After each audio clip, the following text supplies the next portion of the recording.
अपनी सभी इंद्रियों के द्वार को रोककर तथा मन को हृदय में स्थिर करके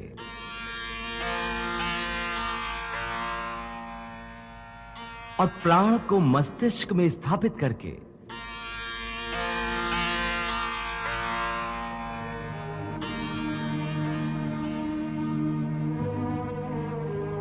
परमात्मा का स्मरण करते हुए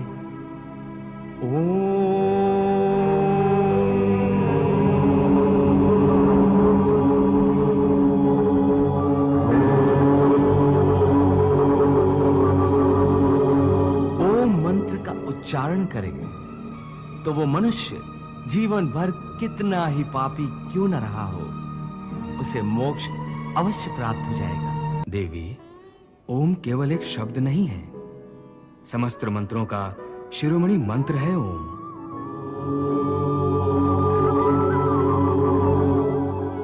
इसकी महिमा अनंत है।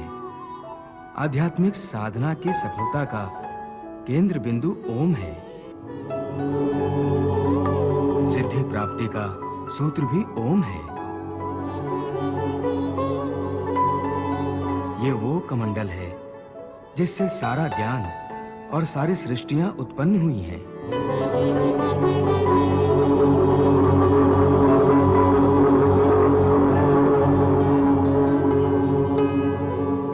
ओम की साधना ज्ञान और भक्ति के मार्ग को प्रकाशित कर देती है और अपने जीवन में ओम का उच्चारण करते रहने वाले प्राणी को सुख, समृद्धि, वैभव और वैराग्य प्राप्त होता है। प्रभु, ये बात तो मनुष्य के जीवन के संबंध में है, परंतु उसकी मृत्यु के समय ओम के उच्चारण का इतना महत्व क्यों है कि पापी मनुष्य के शरीर को शुद्धि और आत्मा को मुक्ति प्राप्त हो जाती है? देवी, मनुष्य के शरीर को ब्रह्मपुर कहा गया है।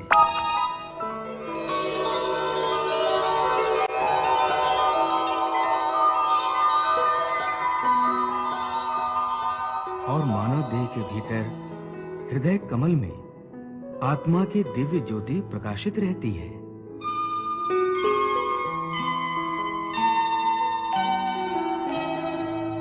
मृत्यु के समय जब मनुष्य ओम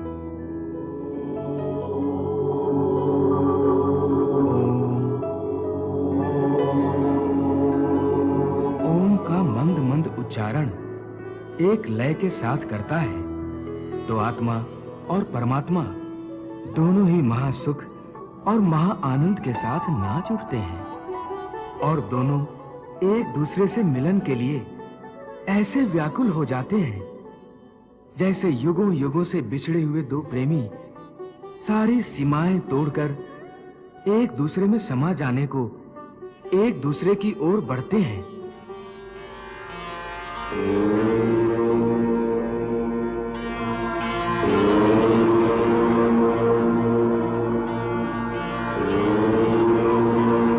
वाह प्रभु वाह, आपने परमात्मा से आत्मा की मिलन की इतनी सुंदर, इतनी मोहक व्याख्या की है। देवी, मानव शरीर को प्रभु ने मुक्ति का द्वार कहा है, परंतु मनुष्य इसके महत्व को समझ नहीं पाता।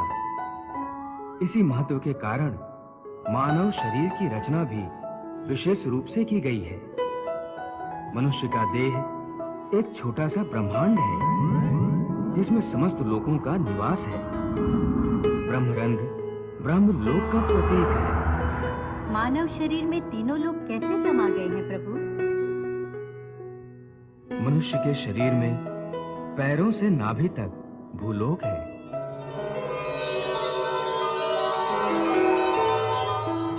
नाभि से कंठ तक अंतरिक्ष,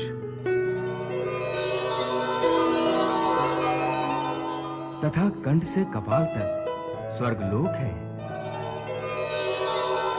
और कपाल में महा, जन, तपः और सत्यलोक है। योगी जन मानव शरीर की इस बनावट को भली भांति समझते हैं, इसलिए वो देह त्यागने के समय प्राण को पहले ऊपर की ओर उठाकर कंठ में अर्थात अंतरिक्ष में ले आते हैं। कंठ के विशुद्ध चक्र से आज्ञा चक्र में ले जाते हैं और यहां से कपाल में सहस्रार में स्थापित करके ब्रह्मरंध्र के द्वारा ही अपने प्राण शरीर से निकाल देते हैं।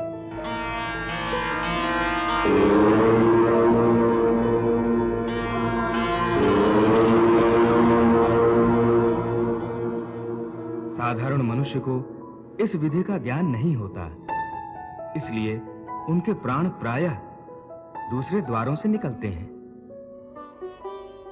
हे केशव, तुमने मेरे मन में ज्ञान की ज्योत जलाकर अज्ञान के अंधकार को नष्ट कर दिया है।